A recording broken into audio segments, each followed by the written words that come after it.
Hey guys, welcome back to my YouTube channel.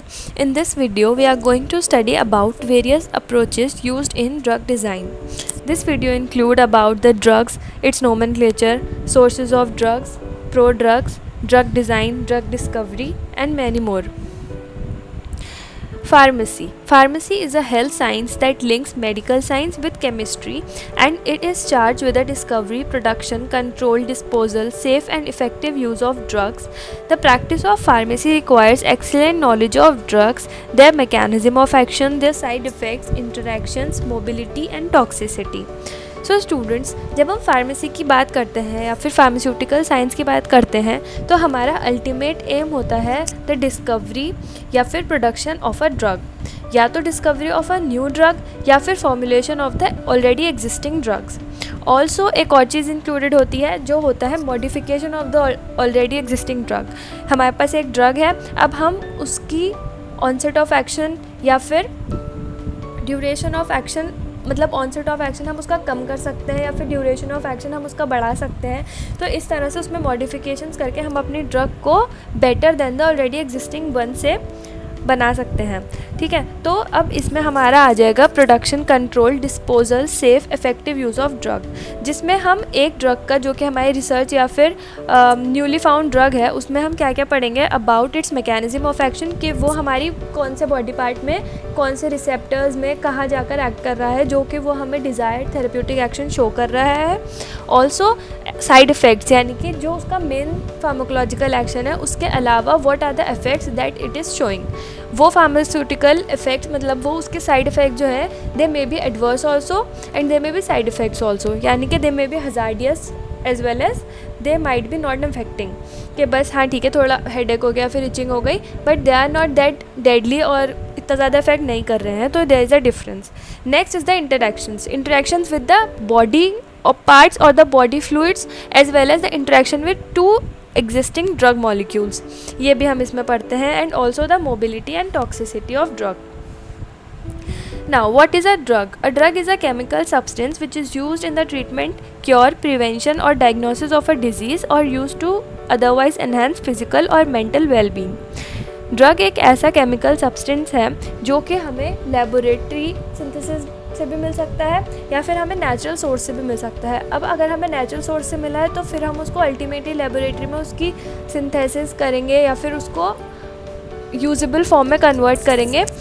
तो उसका क्या काम होगा for the treatment, cure, prevention या फिर डायग्नोसिस ऑफ अ डिजीज़ और use to otherwise enhance the physical और mental wellbeing.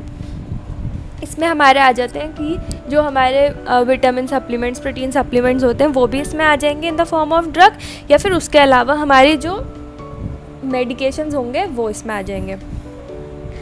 Now let's see the difference between a drug and a medicine. The word drug is derived from Greek Pharmacon meaning drug. However medicine word आया है Latin word मेडिकस से, जिसका मतलब है healing और physician. Drug is any chemical substance which when acts on living body alter the physicochemical process and is used for the prevention, diagnosis, control and treatment of a disease. However, medication, students मैं आपको बताती हूँ कि जब हम एक drug formulation करते हैं तो हमारे पास एक API होता है, that is the active pharmaceutical ingredient. तो वो जो API होगा जो हम उस मेडिसिन से एक्शन प्रोवाइड करने वाले हैं, वो चीज़, वो प्रॉपर्टी या फिर वो इफ़ेक्ट उस API में होगा. लेकिन उसके सिर्फ हम वो API तो बहुत, मतलब अगर हमारी ड्रग 1 ग्राम की है तो उसका 0.1% ही होगा वो API वाला पार्ट. उसके अलावा हमें उस ड्रग को एक फॉर्मुलेशन में कन्वर्ट करना होता है ताकि हम वो ड्रग एक पेशेंट को दे सकें. तो उसके लिए हमें उसमें और चीज़ें ऐड करनी होती हैं, तो हम उसको फिर अल्टीमेटली फॉर्म करते हैं एक मेडिसिन या फिर एक डोजेज फॉर्म. तो ये हमारा डिफरेंस आ जाएगा between the drug and the doses form. Drug is only active pharmaceutical ingredient. Medicine is a formulation of API with excipients or without excipients. ये जो excipients है, these are the other agents that are added in the API to make a dosage form. अब ये excipients क्या हो सकते हैं? हमारे binding agents या फिर sweeteners या फिर इमल्सिफायर्स, बहुत सारे हमारे पास इंग्रेडिएंट्स होते हैं depending upon the doses form.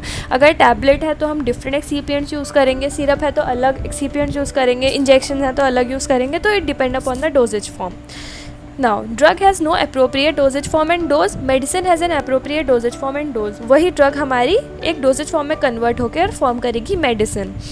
Sources of drug are plants, animal, microorganisms, minerals, synthetic source, semi-synthetic source, recombinant DNA technology. However, sources of medicine is drug and excipient. हमारी सारी medicines drug होंगी, but सारी drugs are not medicines. As for example, paracetamol, also known as acetaminophen, analgesic और antipyretic. For example, paracetamol tablet, syrup और elixir. इसमें हमारे आ जाएंगे हम कह सकते हैं कि केमिकल नेचर या फिर उसका केमिकल स्ट्रक्चर, उसके बेसिस पर हम इसको स्टडी करेंगे कि हमारा कौन सा कंपाउंड है, या और मेडिसिन जो होगी it will be a doses form. Now comparison between a generic and a brand name drugs. They must contain the same active ingredient. They must have same dosage strength. They must be the same dosage form. They must have same route of administration. They must deliver similar amount of drug to the bloodstream. ये इसकी similarities हैं. However, dissimilarities include they could have different size, shape and colors. They might have different active ingredients. In active ingredients, the generic cost less than the brand name drug. ये तो हमें पता ही है. Now drug का हम nomenclature कैसे करेंगे. Every drug has 3 of names. It has a chemical name, it has a generic name and it has a brand name or the trade name. Chemical name क्या होगा. They are given according to the chemical constitution, कि हमने उसमें कौन सा compound use किया है उसके अकॉर्डिंग हम उसे केमिकल नेम प्रोवाइड करेंगे. It give exact chemical composition of drug. इससे क्या फ़ायदा होगा, जो अगर हमें एक ड्रग का केमिकल नेम पता है तो अगर हम परचेज़ कर रहे हैं ड्रग तो हम दूसरी सिर्फ हम उसके ब्रांड नेम के ऊपर नहीं जाएंगे, हम उसके केमिकल नेम के ऊपर जाएंगे. तो हमें पता होगा कि हाँ इस ड्रग का ये सॉल्ट है, तो हम वही ड्रग परचेज़ कर सकते हैं. Official name is assigned by United States adopted name USAN Council. It is uniform all over the world. इसकी ये स्पेशलिटी होगी कि ये all over the world same name रहेगा. However, और केमिकल, अगर हम केमिकल स्ट्रक्चर देखें तो भी उसका भी हमारे पास ये एडवांटेज है कि वो हर जगह सेम होगा. Generic name typically derived from chemical name, usually shorter. Proprietary name it is given by the pharmaceutical manufacture.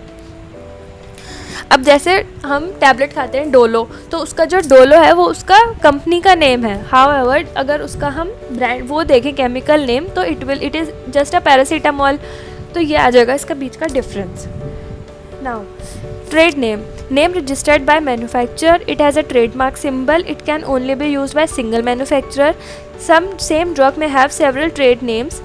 The first letter of the name is always capitalized. ये एक एग्जाम्पल दिया हुआ है कि एसिटाइल सैलिसिलिक एसिड है, उसका non proprietary name है aspirin और उसका ट्रेड नेम है Disprin, Bayer's aspirin, Ecosprin. Different जगह पे डिफरेंट ट्रेड नेम से बिकती है कोई दवाई, लेकिन अगर हमें उसका केमिकल नेम या फिर नॉन प्रोप्राइटरी नेम पता है तो फिर हम उसको ईजिली आइडेंटिफाई कर सकते हैं हर जगह.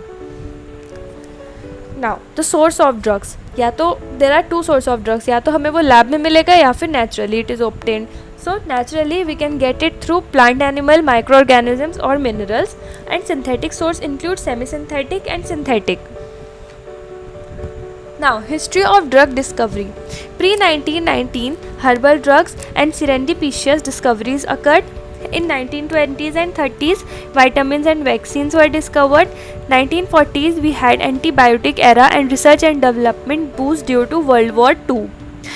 फिर 1950s में new technology was introduce and discovery of DNA was done. 1960s में breakthrough in aetiology. 1970s में we had rise of biotechnology and use of information technology. In 1980s, commercialization of drug discovery with the combinational chemistry occurred, and in 1990s, robotics and automation occurred, जिसकी वजह से we had a great advancement in the pharmaceutical science. Now, what is a drug design? It is the innovative process of finding new medication based on the knowledge of a biological target. Prodrug का हमें concept पता है कि prodrug एक ऐसी drug हो जाएगी, हमारी एक ऐसी कैटेगरी है जो एक्चुअली बॉडी के बाहर यानी कि external environment it is inactive, but as soon as it enters the human body it become active in nature. Prodrug पे एक आपकी अलग वीडियो है, अगर आपको इसमें कोई कन्फ्यूजन है तो आप वो वीडियो देख सकते हैं।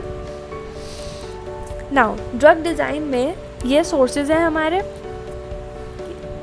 Natural sources, synthetic sources and the targets. Drug हमने देख ही लिया है, what is it? Drug design, drug discovery and drug development. In the field of medicine, biotechnology and pharmacology, drug discovery is the process by which new candidate medications are discovered. Historically, drugs were discovered by identifying the active ingredient from traditional remedies or by serendipitous discovery as with penicillin. Here serendipitous discovery मतलब कि spontaneous, मतलब unintentional। आपको तो पता ही है कि penicillin कैसे discover हुआ था। जो उस टाइम पे जो रिसर्च चल रही थी वो किसी और मेडिसिन की चल रही थी, और हमें जो फंगल ग्रोथ अकर हुई वहाँ पे और वो जो किल हुई, तो उसके मतलब अंदाजे से या फिर हम बोल सकते हैं तुक्के में पेनिसिलिन डिस्कवर हो गई। Okay, drug development, it is a process of bringing a new pharmaceutical drug to the market once a lead compound has been identified through the process of drug discovery.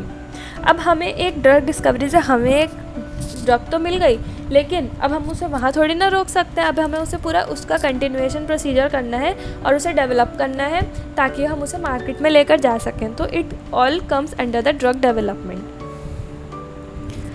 Introduction to drug design. Innovative process of finding new medication based on knowledge of a biological target is the drug design. It is also referred to as rational drug design or more simply rational design. The drug is most commonly an organic small molecule that activates or inhibits the function of a biomolecule such as a protein, which in turn result in therapeutic value of the patient.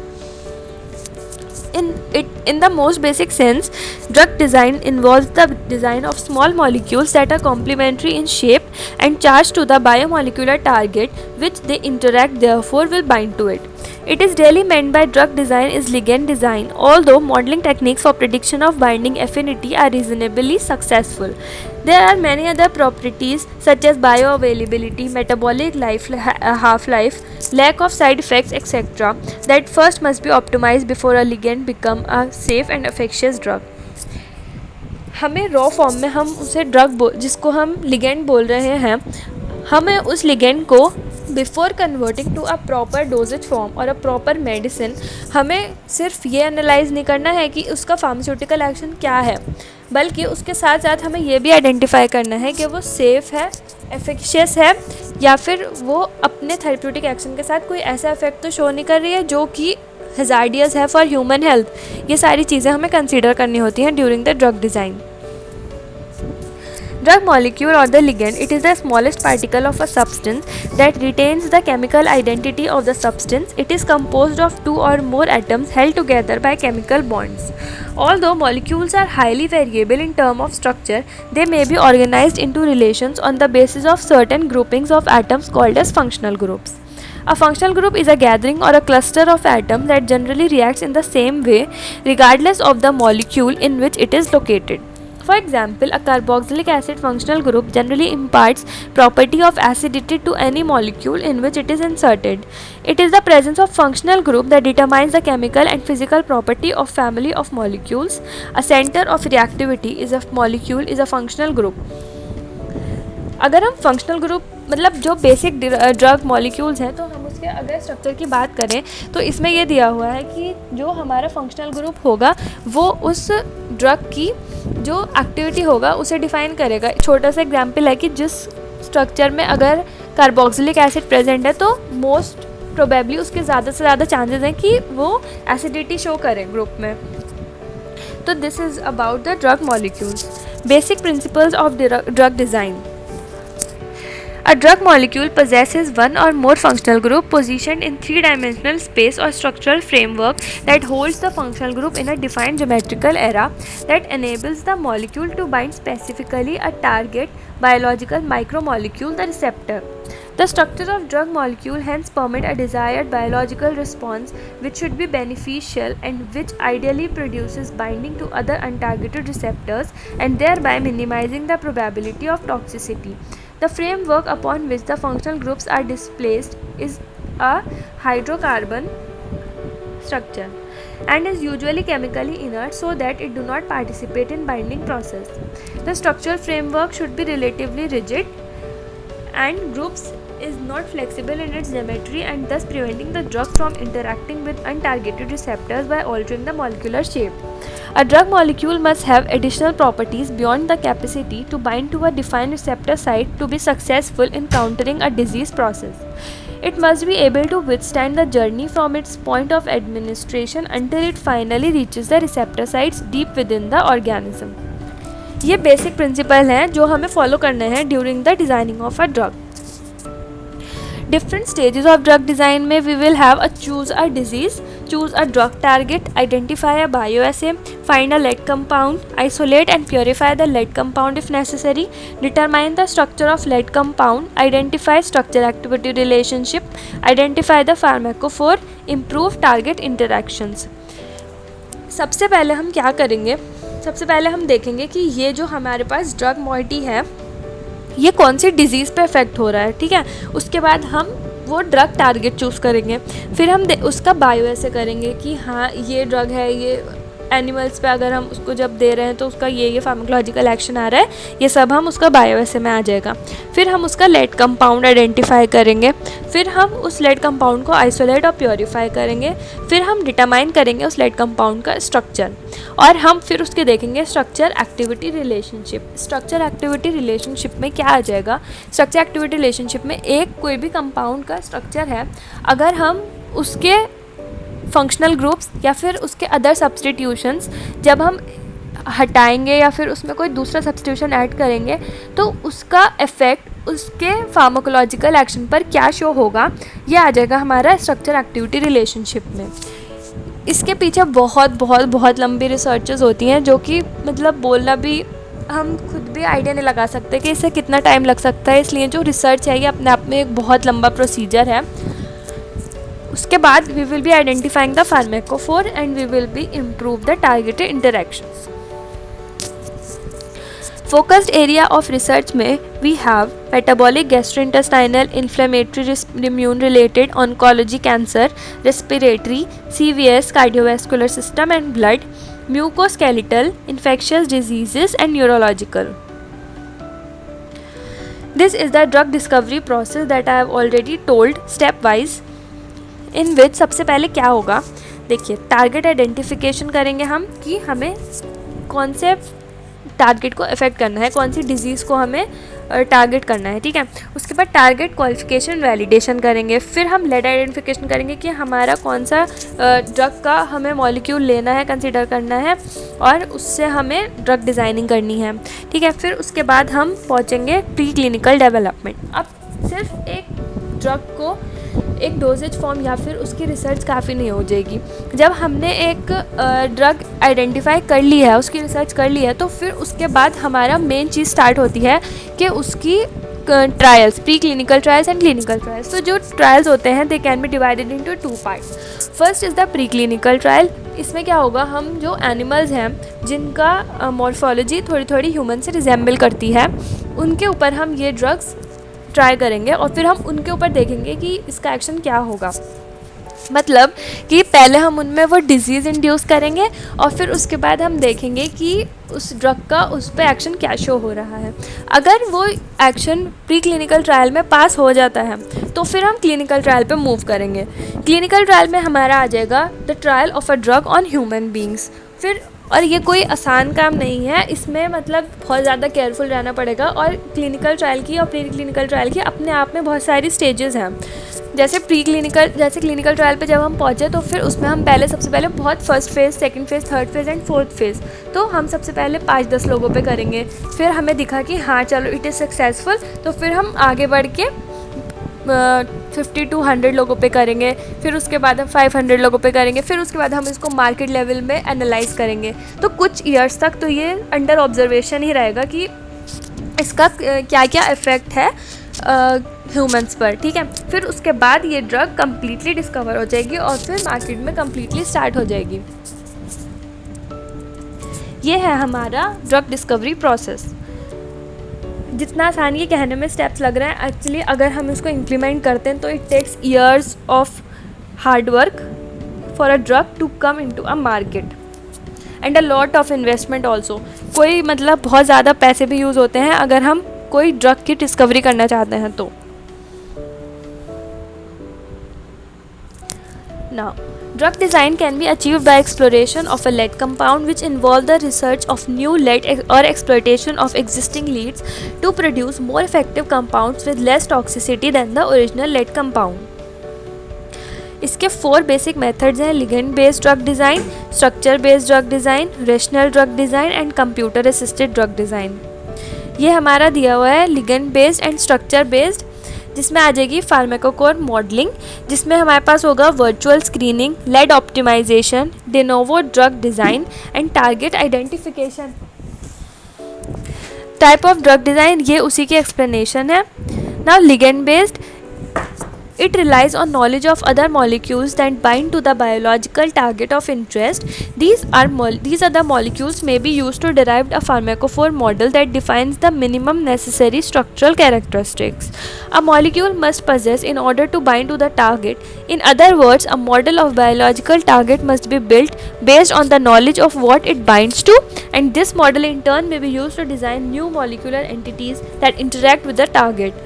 Alternatively, a quantitative structure-activity relationship in which correlation between calculated properties of the molecule and their experimentally determined biological activity may be derived. फिर ये जो हमारे QSRs होंगे relationship in turn may be used to predict the activity of new analogues. Structure-based drug design relies on the knowledge of the three-dimensional structure of the biological target obtained through methods like X-ray spectroscopy, crystallography or NMR. If the experimental structure of a target is not available, it may be possible to create a homology model of the target based on the experimental structure of a related protein. Using the structure of biological target, candidate drugs that are predicted to bind with high affinity and selectivity to the target may be designed using interactive graphics and the intuition of a medical chemist. This is a diagrammatic representation of a structure-based drug designs. Computer-aided drug design, they use computational chemistry to discover, enhance or study drugs and related biologically active molecules. Molecular mechanics or molecular dynamics are most often used to predict conformation of a small molecule and to model conformational changes in biological target that may occur when the small molecule binds to it. Molecular mechanics methods may be used to provide semi-quantitative prediction of binding affinity. Also, knowledge-based scoring function may be used to provide binding affinity estimates. अब जो time चल रहा है, बहुत सारे software discover हो गए हैं जिसमें हमारी बहुत सारी इन्फॉर्मेशन सेव्ड हो गई है, क्योंकि अब आज तक अगर हम देखें तो मतलब बहुत पुराने टाइम से बहुत सारी ड्रग्स हमारी रिसर्च हो चुकी हैं और डिस्कवर हो चुकी हैं और उन पर बहुत सारे एनालिसिस हो चुकी हैं, जिसके जो सारे रिज़ल्ट्स या फिर ऑब्जर्वेशंस हैं वो एक जगह फीड है। तो वो जो सॉफ्टवेयर्स हैं उनसे क्या होता है, हमारा पैसे भी बचते हैं और हमारा टाइम भी बचता है। It saves money and time as well. तो वो बहुत ज़्यादा यूज़फुल है इन recent days. This is the flowchart representation of a drug design that include the target identification, then hit identification, hit to lead, then lead optimization, preclinical trials यानी trials on animals, then clinical trials phase 1 to 3, drug approval and then the market phase. Drug design with the help of computers may be used in any of the following stages: hit identification, hit to lead optimization or lead optimization, as I have already told earlier. In order to overcome the insufficient prediction of binding affinity calculated by recent scoring functions, the protein ligand interaction and a compound's 3D structure information are used for the analysis. So student, that's all for the drug discovery and drug design. It is a very cumbersome and a very long procedure, जिसको अगर हम implement करने पे आए तो it takes years, as I have already told. So that's all for drug approaches.